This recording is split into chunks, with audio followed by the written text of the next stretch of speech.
بەهۆی تەقینەوەی غازەوە لە شەوی ڕابردوو لە گرێباسێ لە پارێزگای دهۆک 37 هاوڵاتی بەهۆی تەقینەوەی غازەوە بریندار بوون و 5 هاوڵاتیش گیانیان لەدەستدا. دیارە ڕووداوەکە بەهۆی لێچوون و غازەوە بووە لە یەکێک لە تانکەکانی غاز.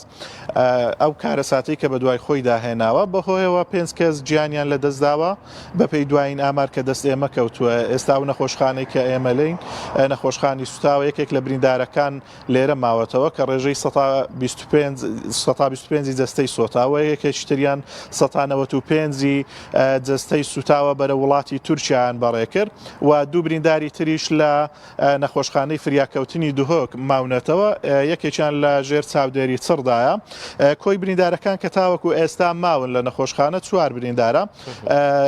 قوربانیەکانیش بڵین کە ژمارەیان 5 کەس بوو، سێیان لە شاخ نێژراون و یەکێک لە بریندارەکانیش یەکێک لە گیان لەدەست ئەوەی کە گیانی لێدەستداوە بەرەو کە خەڵکی زومار بووە نێردراوەتەوە بۆ زومار لەوێ بە خاک سپێردراوە. ئەوانەی کە بوونەتە قوربانی و گیانیان لەدەستداوە ڕائید عەلی بەرواری جێگەری بەڕێوەبەری بەرگری شارستانی دهۆکە، هەروەها غەفوور عومەر کە ئەویش هەمان پۆلیسی بەرگری شارستانی بووە، هەروەها نیهاد عەلی کە خوێندکار بووە و چۆتە ئەم بەشە ناوخۆییە بە میوانی چۆتە ئەوێ کە گیانی لەدەستداوە. ئەیا سعودیش کارمەندی یەکێک لەو فڕنانە بووە کە لەژێر بەشە ناوخۆیی قوتابیاندا بووە، ئەویش گیانی لەدەستداوە. بەهۆی ئەم بڵێن تەقینەوە زەرەر و زیانی زۆر بەر ناوچەکەش کەوتووە. باڵەخانەکە بەشێکی زۆری خاپور بووە، 4 دوکان لە دەوروبەری شوێنەکە زیانیان بەرکەوتووە، 6 ئۆتۆمبیل زیانیان بەرکەوتووە کە دویان هی پۆلیس بووە، 4یشیان هی هاوڵاتیان بووە و 10 خانوش لە دەوروبەری ناوچەکە زیانیان بەرکەوتووە کە سەیان زۆر خراپ بوونە خانووەکان. دیارە بەپێی ئەو زانیاریانەی کە بەرگری شارستانی دهۆک باسی کردووە، ئەڵێ ماوەی 3 ڕۆژ بووە کە ئەم تانکە غازی لێ ڕۆیشتووە. دیارە بەرگری شارستانی لێ ئاگادار نەکراوەتەوە و چارەسەر نەکراوە. نیو کاتژمێر پێشەوەی کە ڕووداوەکە ڕوو بداتن دیارە تانکی غاز لە سەربانەکە پڕ کراوەتەوە. دواتر ئەم ڕووداوە نەخوازراوەی لێکەوتۆتەوە کەەوە ئەم هاوڵاتیانە بوونەتە قوربانی.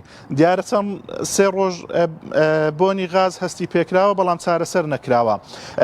تانکەکە 1700 لتری غازی LPG تیا بووە کە نزیکەی 2 تۆن ئەکاتن. بەرگری شارستانی دهۆک ئەڵێتن دهۆک 1000 جێگای هەیە کەوا ئەم غازیان لێدانراوە، بەڵام تەنها 100 شوێن پشکنینی بۆ کراوە و شوێنەکانی تر بۆ سەلامەتی جێگای ئەوە نین کەوا سەلامەت بن، بۆیە هەمان مەترسی دووبارە بوونەوەی ئەم ڕووداوە هەیە. باس لەوەش ئەکاتن شوێن هەیە 10 تەن غازی هەیە، ئەگەر بێت و ئەم شوێنە 10 تەن غازە بتەقێتەوە ڕەنگە دەوروبەری خۆشی وێران بکاتن. بۆیە بەرگری شارستانی دهۆک داواکاتن کە مەرجی سەلامەتی بۆ ئەم شوێنانە دابنرێ بۆی ڕووداوی هاوشێوە و نەخوازراوی لێ دووبارە نەبێتەوە. دیارە ئەمە کۆی زانیاریەکان بوون سەبارەت بەو قوربانیانەی کە لە تەقینەوەکەی شەوی ڕابردوو لە پارێزگای دهۆک کەوتەوە. نێردراوی پەیام ئازاد وەمەراوەی لە دهۆکەوە سپاس بۆ سەرجەم زانیاریەکانی تۆ بە هیوای چاکبوونەوە بۆ بریندارە.